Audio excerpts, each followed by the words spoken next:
Shalom, Bapak Ibu yang dikasihi Tuhan. Selamat pagi. Apa kabar Bapak Ibu? Puji Tuhan ya, walaupun kita tidak seberapa, Tuhan selalu bersama dengan kita. Kita bersyukur pagi hari ini Tuhan kita Yesus Kristus memperkenankan kita ada di rumahnya untuk kita boleh bersehati memuji memuliakan nama Tuhan. Bapak Ibu yang dikasihi Tuhan, saya mengajak kita bangkit berdiri. Kita mengambil satu di hadapan Tuhan. Kita bersyukur untuk kebaikan-kebaikan Tuhan yang boleh kita nikmati di dalam hidup kita. Mari kita mengambil satu di hadapan Tuhan.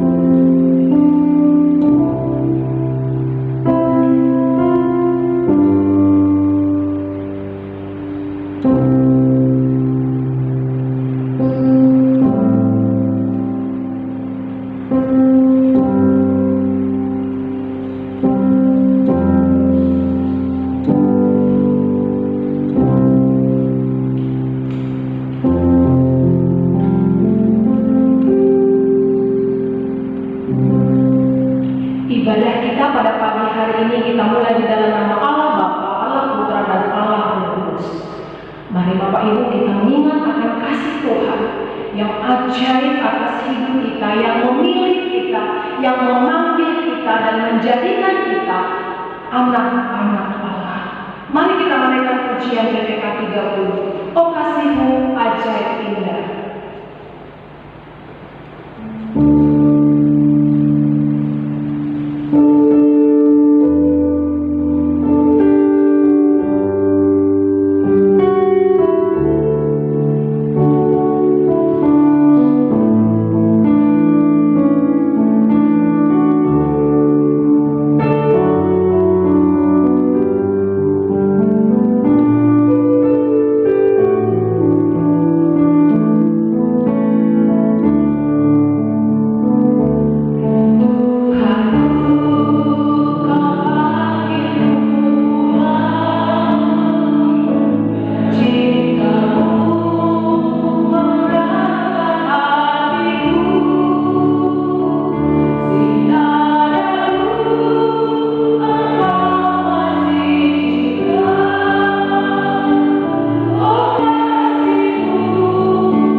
Ketika kami jauh daripada-Mu Tuhan, Engkau memanggil kami pulang. Engkau mengetuk pintu hati kami, sehingga Engkau boleh kembali melayakkan kami Tuhan, ada di hadirat-Mu, ada di jalan-Mu yang benar. Pada pagi hari ini kami sungguh bersyukur Tuhan, untuk hari-hari yang sudah kami lalui. Pada pagi hari ini kami mau bersyukur untuk kebaikan Tuhan, mengingat akan kasih-Mu dalam hidup kami, berkat-Mu yang melimpah atas hidup kami. Kami boleh ada di saat ini Tuhan, kami berdiri di hadapan-Mu. Itu bukan karena kuat dan hebat kami, tapi semata-mata karena anugerah-Mu yang Kau limpahkan bagi kami. Jagai kami Tuhan, lindungi kami, jauhkan kami dari segala sakit penyakit, jauhkan kami dari segala virus, layakkan kami untuk menghampiri tahta Tuhan pada pagi hari ini. Berkati jemaat Tuhan yang sudah hadir, Engkau boleh menjaga hati pikiran mereka untuk senantiasa tertuju hanya kepada Tuhan saja. Terima kasih Bapa, kami juga mengingat akan saudara-saudari kami. Oleh karena keadaan mungkin tidak bisa hadir pada pagi hari ini, Engkau juga memelihara mereka Tuhan, memberkati mereka di dalam segala hidup mereka. Terima kasih Bapa, kami serahkan serangkaian ibadah kami pagi hari ini ke dalam tangan kasih kuasa-Mu. Di dalam nama Tuhan kami Yesus Kristus kami sudah bersyukur dan berdoa kepada Bapa di surga. Amin. Kita masih tetap berdiri. Mari Bapak Ibu kita akan bersama-sama mengikrarkan pengakuan iman rasuli. Pengakuan iman rasuli. Aku percaya kepada Allah, Bapa yang Maha Kuasa, Khalik langit dan bumi, dan kepada Yesus Kristus, Anaknya yang tunggal Tuhan kita, yang dikandung daripada Roh Kudus, lahir dari anak darah Maria, yang menderita sengsara di bawah pemerintahan Pontius Pilatus, disalibkan, mati dan dikuburkan, turun ke dalam kerajaan maut. Pada hari yang ketiga bangkit pula di antara orang mati, naik ke surga di sebelah kanan Allah, Bapa yang Maha Kuasa, dan dari sana Dia akan datang untuk menghakimi orang yang hidup dan yang mati.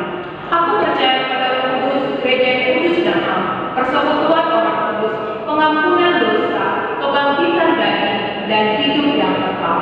Amin. Silakan duduk.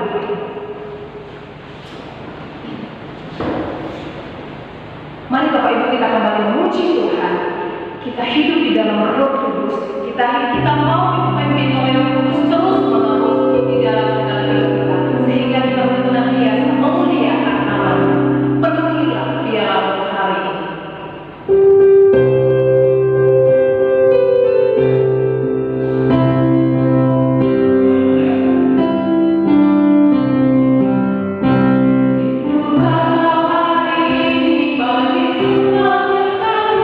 Dalam kehidupanmu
pujian ini boleh mengingatkan kita senantiasa untuk kita mau dipenuhi oleh Roh Kudus di dalam hidup kita. Bapak Ibu, saya mengajak kita membaca naskah mimpi kita pada pagi hari ini di dalam Galatia pasal 5 ayat yang ke-16 sampai 18. Galatia pasal 5 ayat 16 sampai 18, kita baca bersama-sama firman Tuhan ini. 2, 3, ya.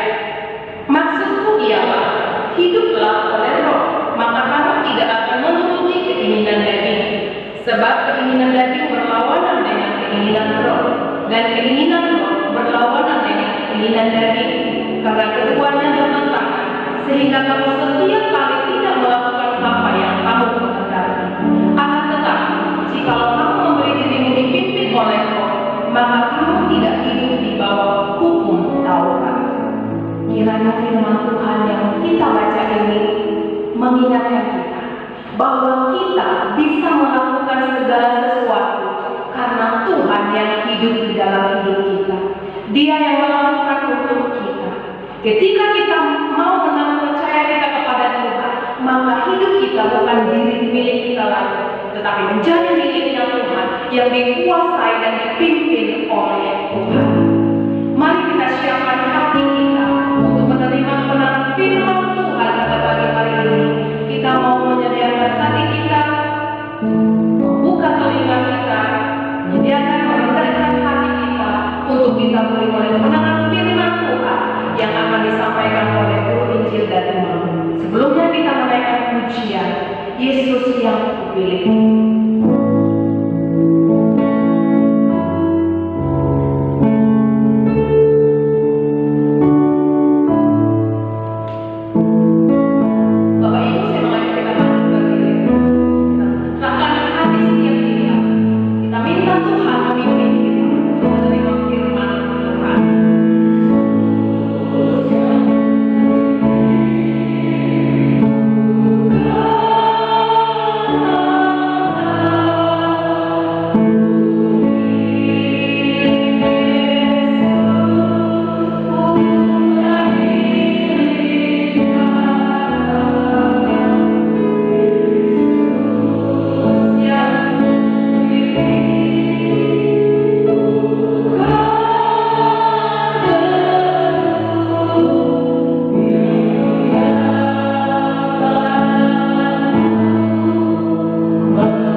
bersyukur Tuhan untuk segala sesuatu yang Tuhan telah kerjakan bagi kami. Keselamatan yang Tuhan anugerahkan kepada kami berharga mulia dari dunia yang kami tinggal sementara Tuhan. Kami bersyukur kepada Engkau, Raja segala raja, pemilik hidup kami. Bapa, pagi hari ini Tuhan, kami mohon Tuhan layakkan kami, Tuhan sucikan kami sebelum kami mengakhiri dan menerima firman Tuhan. Roh Kudus, teguhkan hati jiwa kami, lembutkan hati kami saat kami menerima taburan firman-Mu. Tuhan, panggil hamba-Mu yang lemah dan terbatas untuk menjadi alat kerajaan-Mu, memberitakan isian Tuhan buat umat-Mu. Rayakan hamba-Mu. Kami mohon hikmat akal budi, kemampuan dari Tuhan menguasai kami, sehingga kami memahami firman Tuhan. Kami menyerahkan doakan hati jiwa kami ke dalam tangan pengasihan-Mu. Dalam nama Yesus kami berdoa. Amin. Silakan duduk Bapak Ibu Saudara sekalian. Shalom Bapak Ibu. Saya percaya pagi hari ini kita datang dengan satu kerinduan yang paling dalam, adalah kita menerima nasihat Tuhan. Amin Bapak Ibu. Seberapa kita yang hadir, tanda cinta kasih kita kepada Tuhan, karena kita telah dibeli dengan darah yang mahal. Kita dimerdekakan dari dosa untuk hidup di dalam rencana Tuhan, sehingga Tuhan dimuliakan dalam kehidupan kita. Saya mengajak kembali kita membaca firman Tuhan terambil di dalam Galatia pasal yang kelima, ayat ke-16 sampai 18.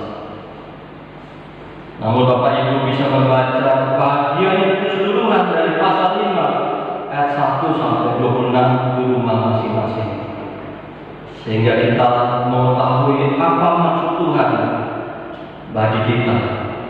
Galatia pasal 5 ayat 16 sampai 18. Demikian firman Tuhan.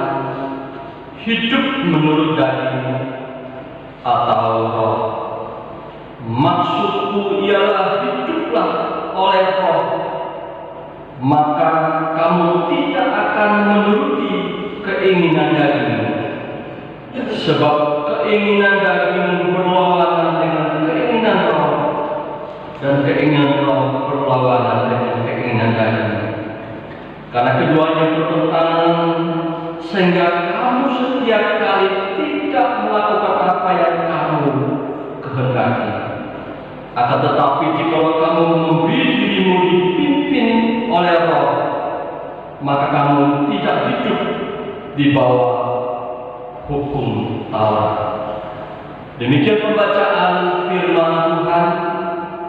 Berbahagialah kita yang membaca, merenungkan firman Tuhan, dan melakukannya dalam kehidupan kita hari lepas hari. Bapak Ibu, saudara yang terkasih di dalam Tuhan, seringkali kita mendengar dari mimbar pelayan-pelayan Tuhan berkata, biarlah hidupmu dipimpin oleh roh, atau hidup oleh roh. Namun jarang dijelaskan dan diberi pengertian pemahaman apa maksud roh itu. Sekilas saya mau menyampaikan sedikit buat Bapak Ibu. Dalam Alkitab, Roh menunjuk suatu pribadi. Suatu pribadi bukan sekedar tenaga atau tenaga aktif atau pas yang melainkan suatu pribadi yang memiliki pemikiran dan berperasaan serta berkehendak. Jadi roh itu berpikiran, berperasaan dan berkehendak. Dan Allah sendiri adalah roh. Ia suatu pribadi. Bapak Ibu, saudara sekalian, roh adalah suatu pribadi yang tidak bisa dilihat oleh mata jasmani. Roh bisa dilihat kecuali ada maksud dan tujuan tertentu, sehingga roh bisa terlihat. Dan kita semua tahu malaikat adalah roh. Saya mencatat salah satu contoh di mana roh bisa dilihat dalam kisah Elisa dan bujang di kebun tentara Aram. Dicatat dalam Garap 2 Raja-Raja pasal 6 ayat 14 dan 17. Elisa bisa melihat malaikat Tuhan dengan kuda-kuda dan kereta berapi, sedangkan bujangnya tidak. Setelah Elisa berdoa agar Allah membukakan mata bujangnya, baru dia melihat ternyata yang menyertai mereka lebih banyak dari tentara Aram. Bapak Ibu saudara sekalian, dari sini kita bisa belajar malaikat tidak otomatis terlihat oleh mata jasmani. Untuk bisa melihatnya, ada maksud Tuhan di balik semua. Bapak Ibu saudara sekalian, pagi hari ini kita belajar firman Tuhan dengan tema hidup dipimpin roh. Hidup dipimpin roh. Hidup dalam kata nami, hidup dipimpin roh, berjalan seiring dengan roh. Jadi seseorang yang akan hidup dipimpin roh, maka dia akan berjalan seiring dengan roh. Dan tentu roh yang dimaksud adalah roh Allah yang berpikiran, berkehendak dan berperasaan. Kalau kita berjalan atau dipimpin roh, maka tentu kita peka dengan keinginan dan kehendak roh. Kalau kita melakukan kesalahan yang tidak berkenan kepada Tuhan, maka roh berperasaan dan berpikiran dan kehendak itu kita mendukakannya. Sehingga Alkitab bilang bahwa kita mendukakan Roh Kudus. Bapak Ibu saudara sekalian yang kasih di dalam Tuhan, jadi dikatakan dengan hidup dipimpin roh, artinya kehidupan yang tidak dikendalikan oleh keinginan daging.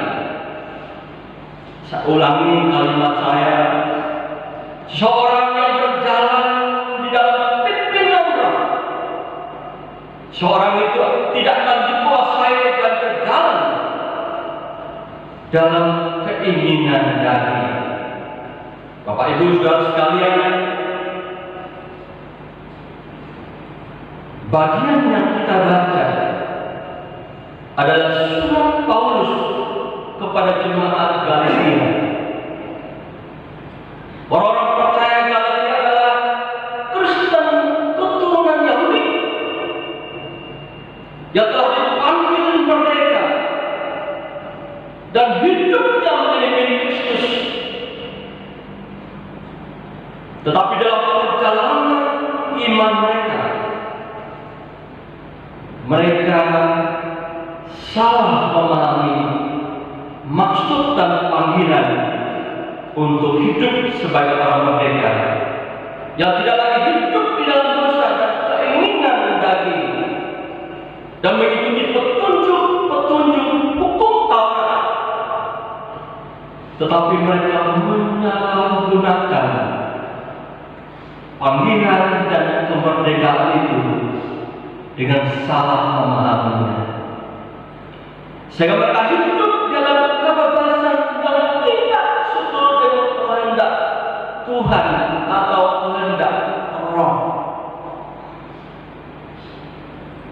Kalau mereka hidup seturut keinginan daging dan tidak seturut keinginan Roh, tentu ini sesuatu berlawanan, bertentangan menurut Paulus suratnya kepada mereka.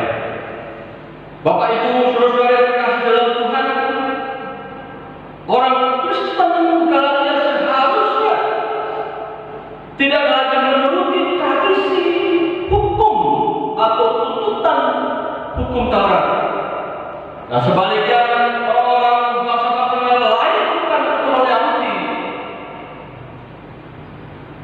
seharusnya dan harus mereka membuat atau meninggalkan semua adat istiadat dan adat yang mereka batal, karena mereka telah menjadi milik Kristus yang merdeka, yang tidak menghambat lagi kepada tradisi aturan yang ada pada saat itu. Paulus mengingatkan mereka. Bapak Ibu saudara yang terkasih dalam Tuhan, kalau kita melihat sejarah Kristen mula-mula, khususnya jemaat Galatia yang belum siap sebagai orang merdeka di dalam Kristus, sehingga mereka hidup bertentangan dengan keinginan Roh, bertentangan dengan apa yang menjadi kehendak Tuhan, dan hidupnya semau-maunya. Bapak Ibu pasti memahami nama hidup semau-maunya. Terserah saya, hidup aku yang punya, buat apa diatur-atur? Hidup semau-maunya.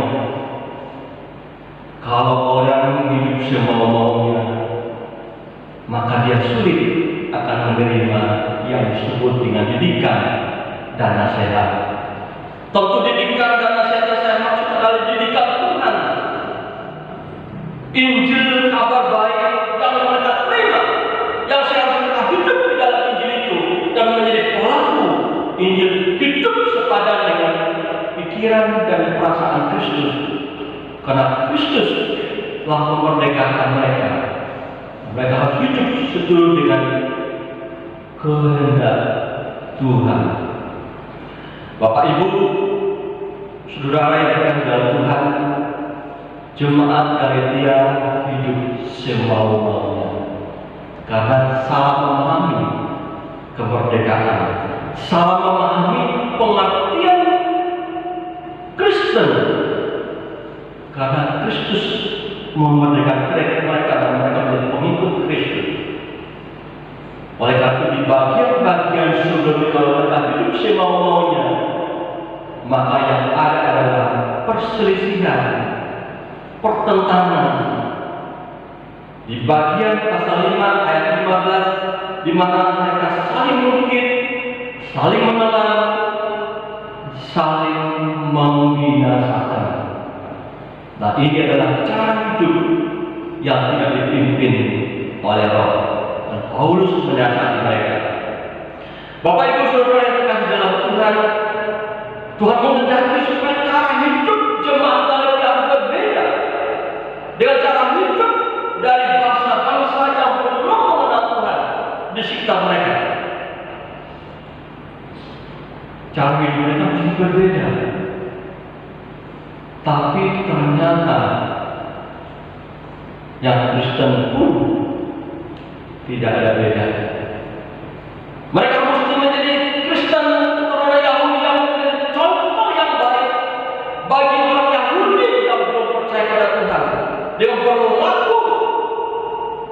kasih. Tentu kasih Kristus yang mereka bawa di tengah-tengah bangsa-bangsa yang belum mengenal Tuhan. Mungkin kalau mereka beribadah di gereja nampaknya rohani.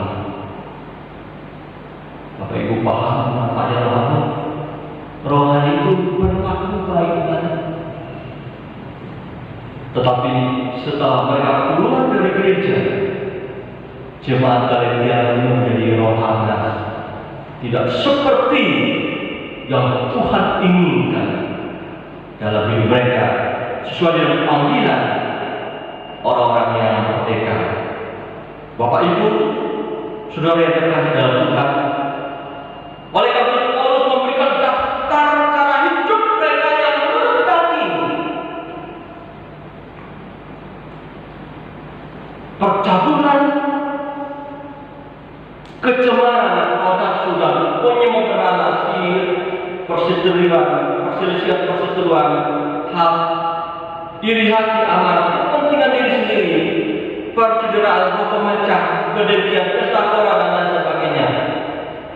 Kalau ini daftar yang Paulus temukan dalam jemaat Galatia, ada dosa yang mengikat mereka, hidup mereka menurut daging, tidak sesuai keinginan roh.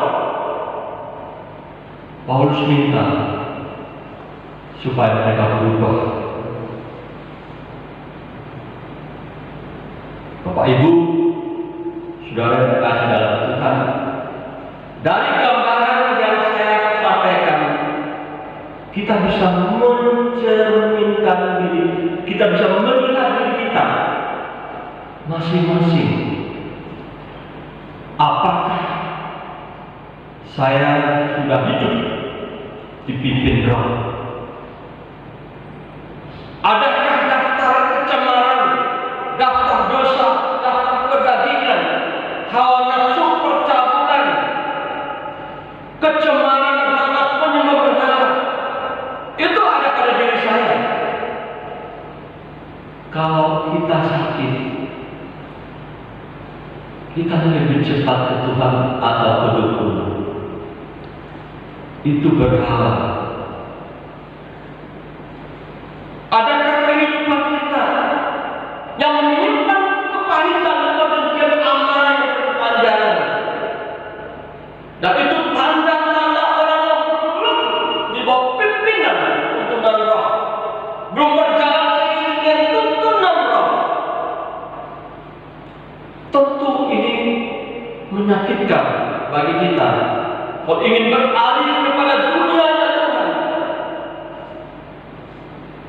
Karena daging kuat dan kita tidak tahu apa yang harus kita lakukan yang baik kepada Tuhan. Karena pengen bertentangan dengan daging, bertentangan dengan roh. Keduanya saling berlawanan. Manakah yang kita pilih? Tentu hidup di bawah pimpinan roh tidaklah mudah, Bapak Ibu. Sebagai pelayan Tuhan, saya menyadari hal itu tidak mudah. Bagaimana kita menyalipkan keinginan kita, perasaan kita, dilukai dan disakiti orang. Kemudian kita mau berkata kepada Tuhan, aku berdoa buat dia. Ini tidak mudah. Tidak mudah. Perlu proses waktu demi waktu untuk mengalami pembentukan serupa dengan gambaran anaknya, yaitu berkeadaan seperti Kristus yang melupakan dan mengasihi kita, melupakan dosa kita dan mengasihi kita. Ini yang tidak mudah, tapi kita bisa melakukan itu kalau kita bersedia datang kepada Tuhan dan belajar kepada Kristus. Bapak Ibu saudara yang terkasih Tuhan, oleh karena hari ini ada daftar kedagingan yang Paulus tulis pada jemaat Kolose, jemaat Galatia yang kita miliki dan masih tinggal dalam hidup kita. Ada kesempatan Tuhan berikan bagi kita untuk kita berubah. Kita berubah. Kalau dulu umat perjanjian lama kalau melakukan kesalahan yang tidak berkenan dengan Tuhan, itu langsung dikutuk. Tetapi orang percaya zaman anugerah, kutuk itu sudah ditebus oleh darah Tuhan.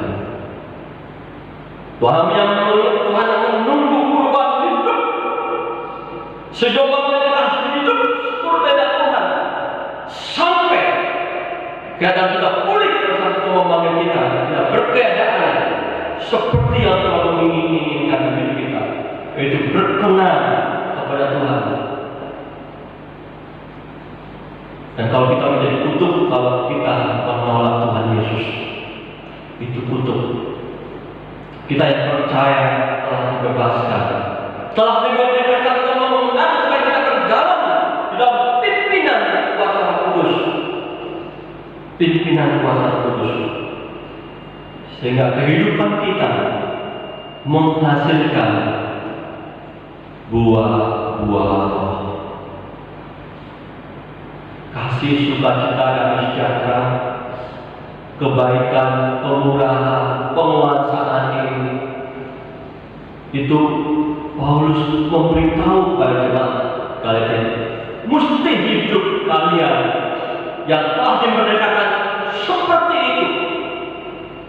Dan surat ini juga kita terima sebagai kabar baik.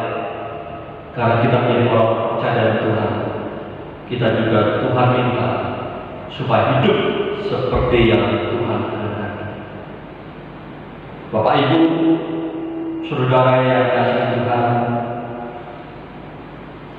kalau kita membaca surat Paulus yang lain di dalam 1 Korintus pasal 3, Paulus menasihati jemaat Korintus. Karena Paulus melihat mereka bukan manusia rohani, tapi manusia duniawi, senang berselisih. Jadi kalau ada jemaat atau ada saudara seiman kita di tempat ini senang cari-cari masalah, suka menyalahkan orang. Jangan heran Bapak Ibu, saya kurang lebih 30 tahun ikut pelayanan, saya tahu, jadi saya nggak takut. Kita nggak perlu ngomel dan marah. Kita cuma bisa melihat dia belum hidup dalam pimpinan Tuhan. Senang menyerahkan majelis, senang menyerahkan hamba Tuhan, dan senang ngambak. Nah, itu terjadi di jemaat Korintus. Paulus mengatakan masih anak-anak manusia duniawi. Puji Tuhan, di gereja kita tidak ada demikian. Amin Bapak Ibu. Di Korintus, Bapak Ibu Saudara yang dalam Tuhan, kehidupan yang berjalan di dalam Roh, berjalan seiring dengan Roh dan kehendak Roh, akan menghasilkan buah Roh, dan buah Roh tidak diperoleh dan mudah. Butuh proses waktu yang berkepanjangan. Karunia itu plak dari Tuhan, tapi buah Roh kita menggubulinya. Dan menggubulinya itu tidak enak. Menjadi pribadi yang sabar itu tidak gampang. Kita sabar karena kita mengenal pada Kristus yang sabar dan setia dalam kita. Oleh karena kita mau berkata, aku mau sabar. Tidak gampang Bapak Ibu. Tidak gampang. Bapak Ibu Saudara yang dalam Tuhan, kehidupan yang berjalan dalam pimpinan Roh menghasilkan buah Roh. Buah Roh itu adalah hasil pergumulan kita dalam pengiringan kepada Tuhan dan menyalipkan keinginan daging kita untuk keinginan Roh, kiranya Tuhan dimuliakan. Amin. Buat firman Tuhan, selamat berjalan seiring dia keinginan Tuhan memberkati. Kita berdoa. Minta dengan kasih Pak Wira memimpin kita dalam doa. Mari kita bersatu dalam doa.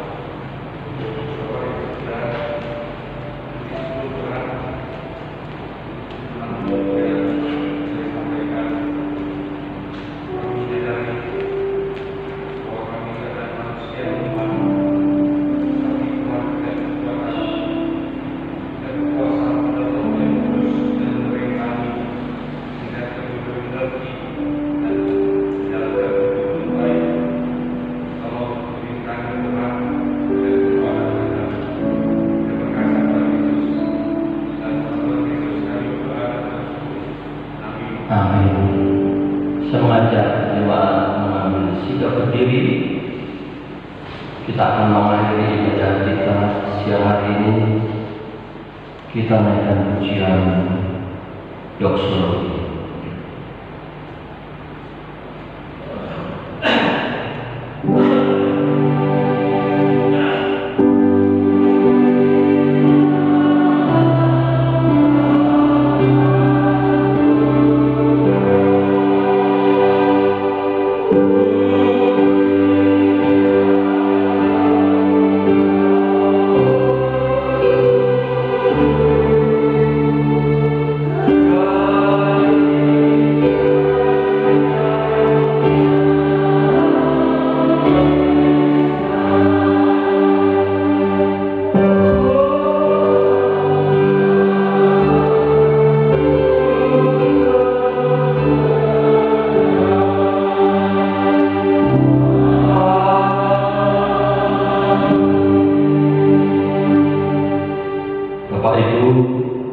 Saudara yang dikasihi oleh Tuhan, firman Tuhan telah diberitakan buat kita. Marilah kita hidup di dalam pimpinan Roh. Saatnya kita kembali ke tempat kediaman kita masing-masing. Kita terima berkat dari Tuhan. Biarlah turun kasih dari surga, kasih dari Allah Bapa, berkat anugerah kasih sayang dari Tuhan Yesus Kristus dalam persekutuannya dengan kuasa Roh Kudus memimpin menyertai saudara mulai saat ini sampai selama-lamanya. Amin.